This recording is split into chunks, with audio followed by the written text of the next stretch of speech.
नमस्कार मैत्रिणींनो, मी कविता तुमचं स्वागत करत आहे आपल्या विदर्भाची चव या चॅनलमध्ये. तर आज बनवली आहे मी आठीवची आंबील, कारण की काल होती पूजा आठीवची, त्याच्यामुळे मी आंबील बनवलेली आहे. तर चला मग रेसिपी तुमच्यासोबत शेअर करते.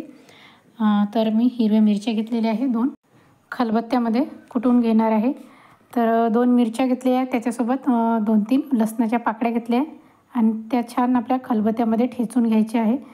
तर जर तुम्हाला मिक्सरवर वाटायचं असेल तर तुम्ही मिक्सरवर वाटू शकता, नाहीतर मग असं खलबत्त्यामध्ये थोडंसं कुटून घ्यायचं आहे, म्हणजे चव छान येत असते आंबीलला. तर याच्यामध्ये तुम्हाला हवं असेल तर तुम्ही अद्रक पण घालू शकता. बघू शकता छान कुटून झालेलं आहे. थोडंसं मी ओबडधोबडच कुटलेलं आहे. त्याच्यानंतर मी आता ज्वारी भिजत घातलेली होती सकाळी, तरी ती ज्वारी पण छान भिजलेली आहे आणि बघू शकता ज्वारी आपली छान भिजलेली आहे. तुम्हाला असं वाटेल की ज्वारी तर थोडीशीच आहे, किती आंबील होईल. तर माझ्या घरी मुलं खात नाही, आम्ही दोघंच जणं खातो, त्याच्यामुळे थोडीशीच मी आंबील केली आहे आणि तीच रेसिपी तुमच्यासोबत शेअर करणार आहे, आमची विदर्भ स्टाईल अशी आठीवची आंबील. तर बघू शकता मी मिक्सरमध्ये टाकलेली आहे ही ज्वारी आणि याच्यामध्ये थोडंसं पाणी घालून घ्यायचं आहे आणि मिक्सरवरून आपल्याला हे फिरवून घ्यायचं आहे. याच्यामध्ये काहीच टाकायचं नाही, कारण की आपण जेव्हा फोडणी देऊ तेव्हा त्याच्यामध्ये जे काही टाकायचं आपल्याला, हिरवी मिरची, लसणाची पेस्ट, तर ते आपण नंतर सगळं टाकू. आता मी हे मिक्सरवर छान वाटून घेतलेलं आहे. तर बघू शकता छान आपलं वाटून झालेलं आहे ज्वारी. आणि आता आंबीलसाठी दही लागणार आहे, तर मी दही घेतलेलं आहे अंदाजे 2 चम्मच. तर आता हे आपल्याला दही घुसळून घ्यायचं आहे रवीने. तर आता हे जे आपण ताक जसं करतो त्याचप्रमाणे छान असं घोटून घ्यायचं आहे दही, एकदम छान पातळ असं. आणि त्याच्यानंतर हे घोटून झालं की आपल्याला याच्यामध्ये पाणी घालून घ्यायचं आहे थोडंसं. तर मी हे बघा दही छान घोटून झालेलं आहे आणि ह्याच्यानंतर आपल्याला थोडंसं पाणी घालून घ्यायचं आहे, खूप जास्त प्रमाणात पाणी नाही घालायचं आहे. तर आता हे मी पाणी घालून घेतलेलं आहे आणि हे आता आपल्याला साईडला ठेवून द्यायचं आहे. तर बघू शकता हे छान आता मी मिक्स करून घेत आणि एक म्हणजे ताकच तयार झालेला आहे. आता याच्यामध्ये पाणी घातलं तर पूर्ण म्हणजे ताकच रेडी झाला आहे, बघू शकता छान असं पातळ. आणि आता हे आपल्याला साईडला ठेवून द्यायचं आहे आणि आता आपण फोडणीची तयारी करूया. तर मी एक कढई घेतली आणि त्याच्यामध्ये 2 चम्मच तेल घातलेलं आहे. तर तेल आपल्याला चांगलं गरम होऊ द्यायचं आहे आणि तेल गरम झालं की त्याच्यामध्ये थोडेसे 5-6 शेंगदाणे घालायचे आहे. शेंगदाणे छान चव लागत असतात आंबीलमध्ये. त्याच्यानंतर हिंग घालून घ्यायचा आहे थोडासा. हिंग छान तळतळला की त्याच्यानंतर आपल्याला याच्यामध्ये जिरा आणि मोहरी घालायची आहे. तर आता मी मोहरी घालणार आहे. तर तेल गरम झालं आहे, मोहरी पण छान तडतडत आहे. त्यानंतर आता जिरा पण घातलेला आहे आणि तो पण छान तडतडला आहे. त्याच्यानंतर जे आपण वाटण करून घेतलेलं होतं हिरवी मिरची आणि लसणाचं, ते आता आपल्याला याच्यामध्ये घालून घ्यायचं आहे.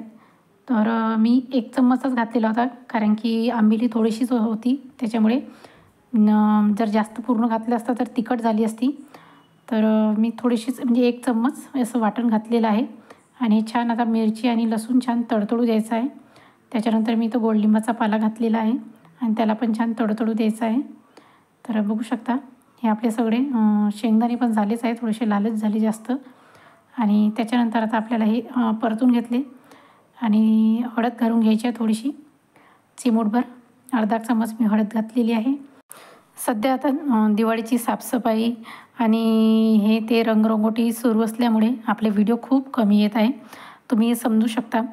तर आणि त्याच्यानंतर मी चवीनुसार मीठ घातलेलं आहे. मीठ थोडंसं कमीच घाला, तुम्ही वरून घालू शकता मीठ. तर एकदाची साफसफाई झाली की आपल्याला मग दिवाळीच्या फराळाची व्हिडिओ मी नक्की टाकत जाईल. तर त्याच्यानंतर जी आपण ज्वारी वाटून घेतलेली होती मिक्सरवर, ती आता याच्यामध्ये पूर्ण घालून घ्यायची आहे आणि चांगलं मिक्स करून घ्यायचं आहे.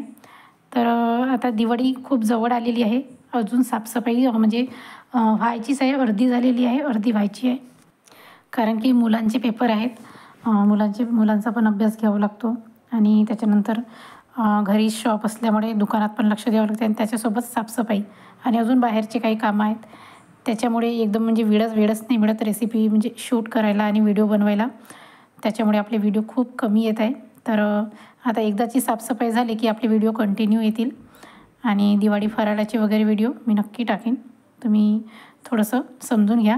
आता ज्वारीचं पीठ हे टाकल्यानंतर याला छान 10 ते 5 मिनटं छान परतवून घ्यायचं आहे आपल्याला कमी गॅसवर.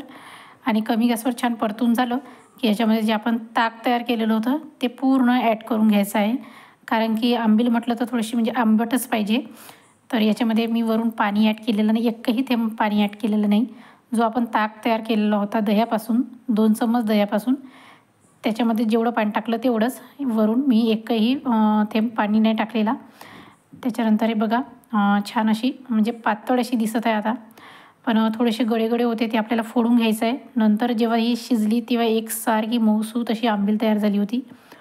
तर बघू शकता अशा प्रकारे आपल्याला जी गळे आहेत ते असे दाबून असे फोडून घ्यायचे आहे. जर नाही फोडले तरी पण ते म्हणजे जेव्हा शिजते ना ज्वारी किंवा आंबील म्हणा तर छान म्हणजे एकजीव होऊन जाते आणि खायला पण खूप सुंदर लागते. आमच्या विदर्भाची म्हणजे याच पद्धतीने करतात. तर महालक्ष्मी, गौरी गणपतीला याच पद्धतीने पण म्हणजे आंबील तयार करतात. तर 5 एक मिनिटांनी बघू शकता ही आता थोडीशी घट्ट येत आहे आणि याच्यातल्या ज्या गुठळ्या होत्या त्या पूर्ण निघून गेल्या आहेत. कारण की एकसारखं आपण त्याला हलवत असल्यामुळे पूर्ण गुठळ्या ह्या एकजीव झालेल्या आहेत आणि मस्त अशी आपली आंबील आता छान शिजत आहे खतखत. तर बघू शकता आता मी एक प्लेट झाकून ठेवणार आहे आणि 5 ते 10 मिनिटांनी तर आपली आंबील एक नंबर अशी तयार आहे. तर आपली आता छान याला मिक्स करून घ्यायचं आहे, खाली म्हणजे करपायला नको. तर ही आंबील म्हणजे जर ज्या दिवशी आपली आठवीच्या दिवशी नाही संपली तर छान फ्रीजमध्ये ठेवून आपण 2-3 दिवस खाऊ शकतो. खूप छान लागत असते ही. जेवणासोबत असंही खाल्लं तरी खूप छान लागत असते. तर बघू शकता इथं आपली आंबील मस्त अशी तयार आहे. तर तुम्ही पण नक्की ट्राय करून बघा. आवडली असेल रेसिपी तर नक्की कमेंट करून सांगा तुम्हाला कशी वाटली ही रेसिपी. तर वरून मी थोडासा सांबार घालून घेत आहे. तर पूजा व्हायची होती त्याच्यामुळे ओलं नारळ पण नव्हतं, कारण की पूजा झाल्यावरच मी टाकणार आहे. तर आता मी असंच सांबार आणि गार्निश केली. तर तुम्हाला ही रेसिपी कशी वाटली मला नक्की कमेंट करून सांगा. आणि माझ्या चॅनलवर नवीन असाल तर माझ्या चॅनलला नक्की लाईक करा, शेअर करा आणि सबस्क्राईब करायला तर अजिबात विसरू नका. आणि बेल आयकॉन पण प्रेस करा नक्की, म्हणजे मी जे काही व्हिडिओज बनवीन, रेसिपीज बनवीन त्या तुमच्यापर्यंत पोहोचून जातील. तर त्याच्यानंतर मी बाहेर आठवीची पूजा करून घेतली आहे. बघू शकता अशा पद्धतीने मी पूजा केलेली आहे. आणि पूजा केल्यानंतर छान आंबीलचा नैवेद्य दाखवला आणि अशा पद्धतीने आठवीची आंबील तयार आहे. तर तुम्ही नक्की ट्राय करून बघा. तर चला मग भेटूयात आपल्या पुढच्या रेसिपीमध्ये. तोपर्यंत बघत राहा आपली विदर्भाची चव. चला मग सबस्क्राईब करा. Bye bye.